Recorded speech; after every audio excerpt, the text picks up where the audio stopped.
Hello and welcome to Coast AM's official YouTube channel. I'm your host, George Norrie. Like, share, and subscribe to our channel. And you can also find us on Facebook, Twitter, and Instagram, and of course, on coasttocoastam.com. Okay, what you're going to hear very soon with David Sloan is a story about Robert the Haunted Doll. Now, this is a doll that apparently has been possessed by spirits. It has a terrifying reputation. We've got a poll up there at coasttocoastam.com, one of our Insta polls. You can go up there and vote and decide what you think about Robert the Haunted Doll. But I've got to warn you tonight for the first couple hours.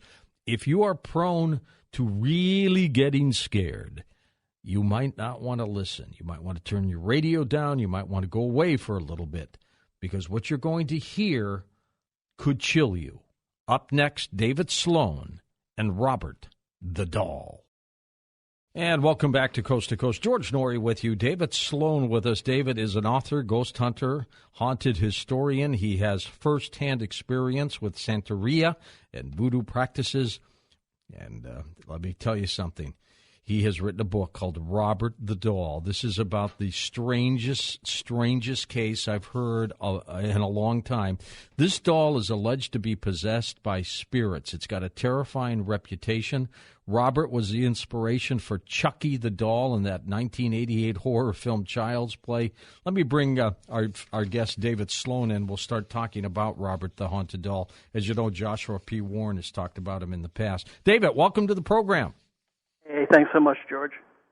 This doll is creepy. I gotta tell you, this thing is unbelievable, and he's still on display down in Florida, isn't he? Yeah, he sure is. He's on display at the Fort East Martello Museum. As a matter of fact, I am standing about a foot away from him right now. You are next to him? I'm next to him this evening. We figured when we're going to talk to you, we wanted to do it right here where Robert is, so he can kind of weigh in on things. And the museum's closed right now, so I mean it's really good to hear his voice. I've been up here alone for about an hour. I brought some of my ghost hunting equipment, and there's already been some pretty cool things happening. So I got to tell you, David, if the phone goes dead or something happens to you, we're going to call for help. Well, yeah, I think your technical problems with the other Robert might have been caused by this Robert. I think he thought you were talking to him. He's playing games with us already. When you're there, when you look at him, what do his eyes look like? I mean, do they look like they're staring back at you? Well, there's a couple of different Roberts that I know. Sometimes you look at him and he looks just like a doll. Robert originated back in 1904, and he stands 40 inches tall, so he looks like a small child. But he has the different signs of age. When you look at him, sometimes the eyes that he has, they're called shoe button eyes. They're just a flat black, and sometimes he looks like a doll. But sometimes you'll look at him and you'll see those eyes come to life, and you swear that you're not just looking at an inanimate object, that there is somebody there looking back at you.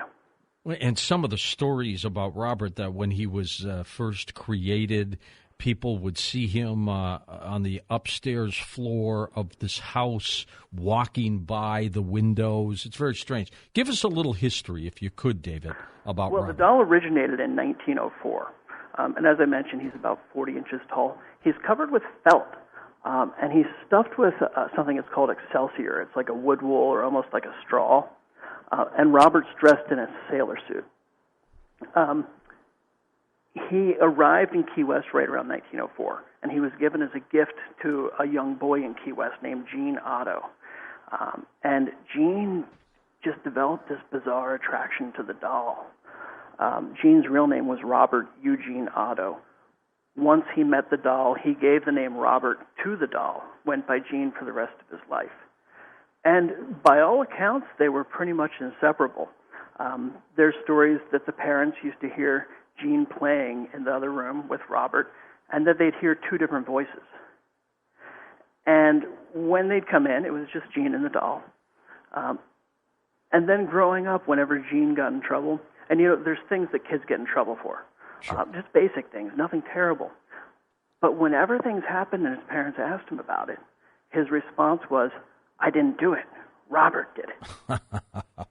He may have been telling the truth. He probably was. I mean, I've got some different theories, but this is behavior that continued to adulthood. And now that the doll's up here at the museum, Gene Otto's not the only one saying Robert did it. There's visitors up here every day blaming things on the doll. Did Robert the doll get along with Eugene the little boy? I mean, did they seem friendly to each other? They did seem to get along very well together, by all the accounts that I've heard. Now, with anything where there's a doll involved that takes on human characteristics, there's going to be some legends that arise, and there's going to be some stories going around. But it appears that everything was good between him and Gene. So the little kid never appeared to be possessed or anything like that? The kid never appeared to be possessed. It was more like they were best friends, and very close. And in fact, close enough that he kept him through life. And there were some times when he went away, but up until when he died. And they say that in the weeks leading up to his death, Robert's the one that he spent the most time with. Then the family sold the house, but they kept Robert in the attic, right? Yeah, and and there's so much that happened in between there, but Robert did remain in the house. And this is when a lot of stories really started coming out. You got to consider the doll arrives in Key West in 1904, and Key West was a much different place at the time. Gene and the doll were together until Gene went off, to go to college and to become an artist. And then Gene comes back. Gene dies. He died in Miami, but he became ill at his childhood home. And then other people started coming in, and there were stories. I've talked to locals who said, yeah, that's the haunted house. I was afraid to look up at the window because I've heard the doll moved. Ugh. Or they see him in. Didn't a little girl then take possession of the doll? Well, that's one of the legends, and tonight I'll clear up some of those legends with you. Okay. But the thing to keep in mind, even though we dispel some of the legends, Key West is one of those places where the facts are really stranger than fiction. And some of the things that we'll uncover are pretty crazy. Well, you've written books called Ghosts of Key West, Haunted Key West. So it seems to me it is one of the most haunted cities in the United States, is it not? Or is that It really is. It's the second oldest city in Florida, right behind St. Augustine. But when it comes to hauntings, Key West is ranked right up there with New Orleans and Charleston and places like that. And there are different theories as to why.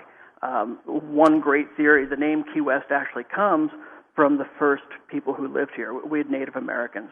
And some people say that the Native Americans knew that this was sacred ground, so they chose to bury everybody here. The more likely theory is that there were two warring tribes, the Seminoles and the Calusa.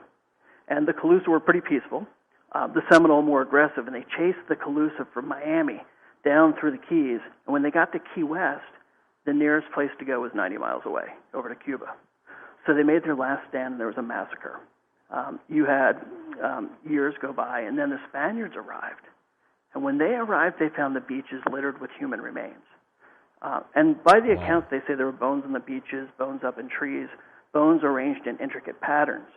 So speaking Spanish as they did, they named the island Cayo Hueso. And Cayo would mean island, Hueso meant bone. So Key West was Bone Island. And then when you had the modern settlers come along, they looked at the Spanish maps and misinterpreted things, and they called Cayo Key and Hueso West. So Key West has nothing to do with the westerly direction. You're actually saying the island of bones. Well, with David Sloan, who is right now standing right next to Robert the doll, is Robert sealed in some kind of glass enclosure? Where is he? Yeah, Robert has a glass case around him with an alarm, so he's pretty well protected. He has his own little section, and you have to understand, the Fort East Martello Museum, it's an old Civil War fort. So Robert's not the only strange thing here. There's been talk about Civil War soldiers who haunt the grounds, and there were never any active battles here, but there was a yellow fever epidemic. And all right, hold on for a second, David. We're at the break. I'm wondering, though, if that alarm is when Robert breaks out or if somebody breaks in. We'll be back. Okay, welcome back to Coast. David Sloan with us as we talk about Robert the Doll. David, you were talking about some of the comings and goings out there at Key West. It really is a haunted area. What got it that way? Well, as I mentioned, the Native Americans, I think, started it. And then there's a couple of other theories. One of them has to do with water being an anchor for spirits. And, of course, we're surrounded by water. A lot of the island is actually built over an old tidal pool as well. But another interesting theory, a lot of people nowadays are talking about limestone and how limestone seems to anchor different spirits. You'll have ghost hunters doing investigations up at farmhouses, and they say, it's got a limestone foundation. And there's no scientific reason that would make sense, but it's becoming a trend where it happens again and again. And the Florida Keys used to be a giant coral reef. And, with all the water rising and then going back down, it exposed those coral reefs. And we are built on coralline limestone. So all of Key West, all of the Florida Keys are limestone. I think that, in conjunction with the water, might help anchor all of these spirits. And it's also a pretty amazing place to live. I think a lot of people, they always had to fight to stay here. It's never been an easy place to live, but it was always worth fighting for. I think a lot of people die. And, wherever they end up, they probably say, hey, I kind of like it back there. You might go back and stick around. We want to stay. When you first saw Robert the Doll, what did you think? My first encounter was fairly bizarre. I moved to Key West in 1996, and I used to manage cruise ships. I moved down here to start a ghost tour after seeing one in Scotland. Yeah. And I was doing my different research. And I went to the artist house not looking for Robert the Doll. And for those not familiar with the doll, the artist house is the home that Robert pretty much grew up in. It was Jean's family home. I went looking for the ghost of Ann Otto, who was Jean's wife. And when I knocked on the door, the owner of the guest house, his name was Daryl Meyer, I said, hey, I'm starting something called a ghost tour in town. And I'd like to talk to you about your ghost. And he smiled, and he looked at me, he said, oh, you're here to talk about Robert. I said, no, I'm here to talk about Ann. Who's Robert? He goes, oh, Robert's a haunted doll. I immediately looked at Daryl and thought he was a nut. But I was intrigued. And he said to me, I can show you the room where he used to live. Would you like to see it? And as soon as he said that, the telephone flew off the hook on the desk. And this is before cell phones. So the cord extended straight out. It was coming right at us, and then it shot back to where it was on the desk. I figured that was a sign that we should go up to the room where Robert used to live. As we started walking towards the stairs, there was an old bookcase, and one of the doors opened up as if to stop me. And Daryl just looked at all this as though it was an everyday occurrence. We went up to the second floor, and there was a smaller staircase that led to the attic. When we got to the top, there was a small hatch, and Daryl let me go first. When I got to the top, I stepped into the room, and it was furnished with small child-sized furniture, small tables, small chairs, a little small double bench. It almost looked as if somebody was preparing for a tea party. With Robert. And the room was so hot. I mean, there was such a negative heat energy. I got this feeling that shot down my spine, and then I thought I was going to throw up if I didn't get out of there. Jeez. And I told Daryl, I said, hey, thank you for showing this to me. This is great. I've got to be running. So he told me about where Robert was. He said he's up at the Fort East Martello Museum. And I called the museum to make an appointment to see Robert. They didn't used to have him on display. Robert used to be locked up in a room in the back. All by himself? All by himself. Well, there are a few other artifacts there too, but he was the only artifact with feelings and emotions, I believe. And I talked to different people at the museum. Nobody wanted to bring him out. Different people I talked to on the phone said, oh, why don't you come back tomorrow when so-and-so is working? They kept on passing the buck. And I started to get the feeling nobody wanted to deal with the doll. Finally, I talked to the curator at the museum. Her name was Stacy Russo. And we made arrangements. I came up. And the fort is built out of old brick. There was one room set to the side, and she brought Robert out in a little chair. He's wearing his sailor suit. She set him down on the table, and as she's bringing him out, she was talking to him. And she said, hey, Robert, this is David. He's starting a ghost tour in town. He's here to take some photographs of you. And again, I thought, what's up with these people talking to the doll like this? Yeah, asking for permission. Yeah, and she wasn't so much asking, but she was saying, this is what's going to happen, and talking to him as you would a young child. And then she set him down the table and left me to take the photographs. Now, this is before we had digital cameras. He looked like a regular doll. I didn't see anything that would make him haunted. I snapped a couple of photographs, and then I thought, let me get that hat off of his head and get some close-ups of his face. And I went to grab for his sailor hat, and I'll tell you, that doll changed. That negative heat energy that I felt upstairs at the artist house, it filled the entire room that I was in. The eyes, somebody was looking at me, and I got the feeling that he did not want me touching his hat. So instead of grabbing the hat, I picked up the camera, and I tried to capture this change in his facial expressions. And I snapped 1, 2, 3 photographs. None of them went off. I looked at the camera, trying to figure out what was happening. As it was pointing away from him, boom, boom, boom, 3 rapid-fire shots. I'd go back up to take another picture. It wouldn't take the picture of his face, and I swear to you, I could hear that doll laughing. Jeez. Now, right now, where you are, do you feel that you're in danger, or do you feel strange, or anything like that? Because he's right next to you. I did not really know what to expect coming up here tonight. I've been around Robert in different situations, and with most of them, they're very good. I've probably visited Robert 300, 400 times through the years. During the course of researching him, over the last 5 years, I got really serious about the research, and I started uncovering a lot of new information. During that time, I had some bad encounters, to the point where I wondered if I had a brain tumor, I wondered if I was insane, I wondered if I was possessed. Because of those things, if this was happening 4 years ago, there's no way I would be up here with Robert. There was a time when I just avoided him, and I think it was because there was information that I uncovered that he simply didn't want out there.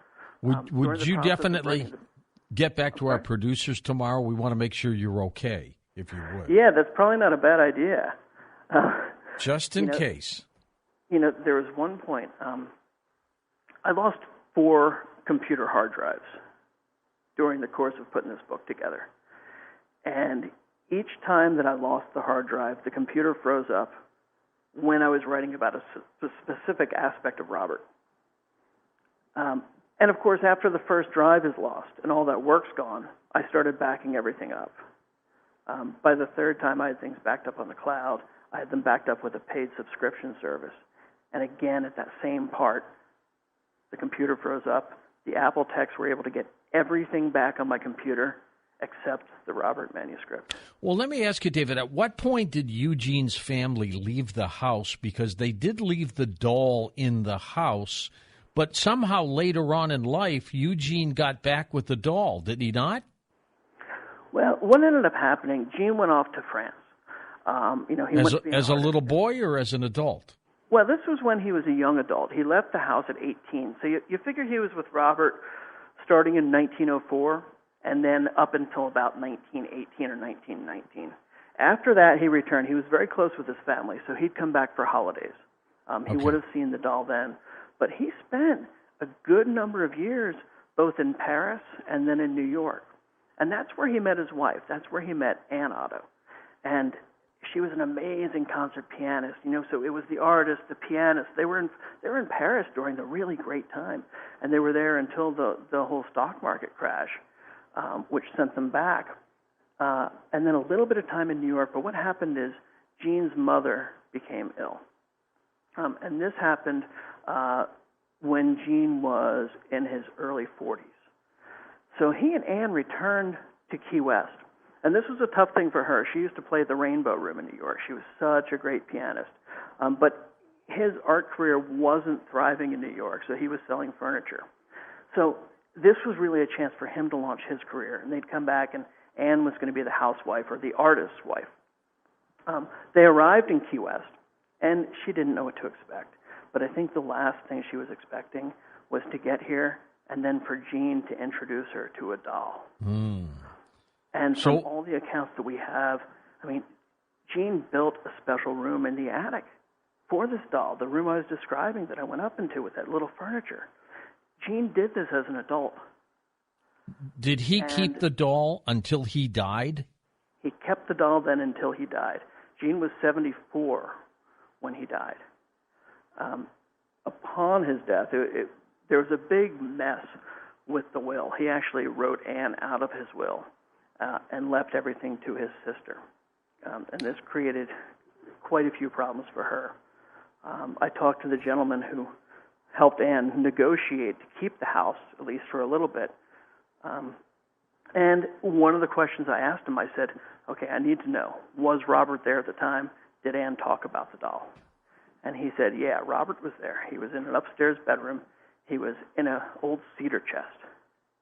Oh. And I said, what about the doll there? And she apparently used some explicatives and said, I hate that damn doll. And she also said that it was the only friend that Jean ever had because he could never make his own friends. That's interesting. Introvert. And keep in mind, she was bitter at the time, but those are the types of things. I mean, Jean was an eccentric. We know he did a lot for the community, but knowing his character, it makes sense that he was extremely close to the doll. And I have a few ideas as to why. Tell me. But from there, well, I believe that Jean wasn't just playing with a doll. I think there was a spirit attached to the doll from her. Oh, I think there still is. Yeah. And as far as who it is, though, I think I've actually identified. You have? The parents. I think I've identified the parents of the spirit.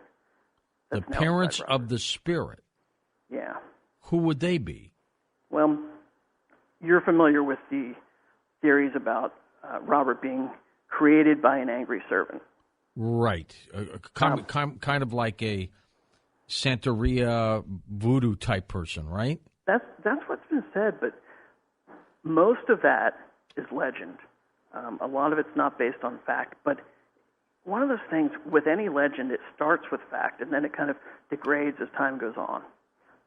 Robert is actually from Germany. He was made by the Steiff Company. The Steiff Company, they're the people who invented the teddy bear. Huh. Now, did they make many Roberts? I mean, are there many dolls like him out there? He is extremely rare. And this is why nobody knew that he was a Steiff doll for, with the general public for about 45 years. Okay, so how did that doll somehow get possessed?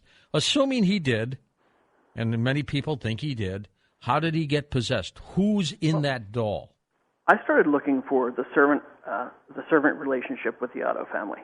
And the only mention of servants I could ever find came from Jean's grandfather. His name's Joseph Otto. And Joseph had a manservant named Thomas Abbott. And it wasn't a bad relationship. By all accounts, they got along famously. Joseph ended up going blind. He was a doctor. He was a great man around town.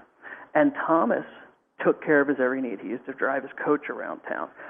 He'd go out walking with him and help guide him along. And he stayed with him until he died. When Joseph died, because Abbott had been so good to his family, Jean's father gave him a job at his pharmacy. Now, Jean's father was a doctor as well, and he had a pharmacy right across the street from the artist house. Abbott had a wife. Her name was Emmeline, and she was a laundress. There's speculation that she might have had an affair with Jean's father. The other possibility is that she became pregnant with her own husband. What we know, though, in going through census records, in 1900, she listed no children. In 1910, she listed no children living, one child deceased. Ah, okay. So that means between 1900 and 1910, she had a child. And if you think about it, if she had lost a child at birth, it probably wouldn't have been registered. So the child probably made it to a few years old. Are you saying that deceased child, that its spirit became Robert the Haunted Doll? I believe that, if she had if her child was sick, say it came down with a disease, say it was injured, where would she go? Where would she take that child? She'd go to Dr. Otto, right? Her husband worked across the street from him. She would have been around the house. She might have even done laundry at that house. So she would have taken her child, rushed the child to the artist's house to see Dr. Otto. And I think when that child did not survive, either it saw the doll and said, hey, look, that looks like me. That's something I can live in. Or perhaps the mother used some type of voodoo and said, I'm going to keep my child. I can't bear to lose him. See, I don't think, David, the spirit of a child, be it 2 months old or 5 years old, would become demonic or haunted. Something else must have happened. Oh, I believe there's other things at work here, too. I'm pretty confident that that's the child that became Robert. I think the child that Gene was playing with, what I think he was actually seeing, the spirit. A lot of times kids will see the ghosts that the parents don't because they haven't been told yet that, no, there's nothing there. What I believe happened is over time, as attention started being paid to Robert, I think some other spirits wanted to get in on the action. And they possessed that doll. Yeah. Are you familiar with the Philip experiment? Tell me about it. It took place in Canada, I think in 1972. And you had a group of people who decided to try to create a spirit. And they gave him a full name. I think it was Philip Aylesford. And they wrote down a lot of details about him, about when he lived, what his behaviors were like. And then they did seances to try to contact him. And they were successful. And there's a few different ways to look at it. Did they really create the spirit from their own consciousness? Or were there other spirits filling this void? Were they coming in to take that energy? Everything we hear about the spirit world, they need energy. And they'll get it any way they can. I think through the years, with all of the people coming and paying attention to Robert, and more every day now, he went from being locked up in a back room to now, I believe more people visit him every day than visit Ernest Hemingway's house in Key West. Wow. He's a huge attraction now. And a lot of these people come up and they feel the presence of the little boy and they love him and they feel, they almost feel like he needs protection. But then other people do feel this malice. And I think there are other entities that are here to fill in and provide people what they're looking for. And I really do get the feeling, I've always imagined that there's 4 spirits at work here. You have Robert, the young, innocent boy. And then you have Gene Otto's spirit. Gene used to have art shows up here at the museum. So I think by being up here, he feels like he's finally getting his show as well and the acclaim that he deserves. And he's almost a protector for Robert. But well, you're standing right next to Robert, and anything could happen. Anything could. And there have been other investigators up here. As you mentioned, Joshua's been up here. He did some interesting investigations. There was a local group who came up, and they were using the Connect SLS technology that creates the stick figures. And something walked on screen behind Robert. And it was very tall.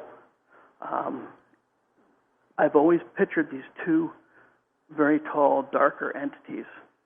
All right, stay with us. Hold on, David. We're going to come back more. We'll also take some phone calls with you next. Thank you for listening to Coast AM on our official YouTube channel. I'm your host, George Norrie, and don't forget to visit the Coast Insider membership area on coasttocoastam.com, where you can access our past, upcoming, and classic shows.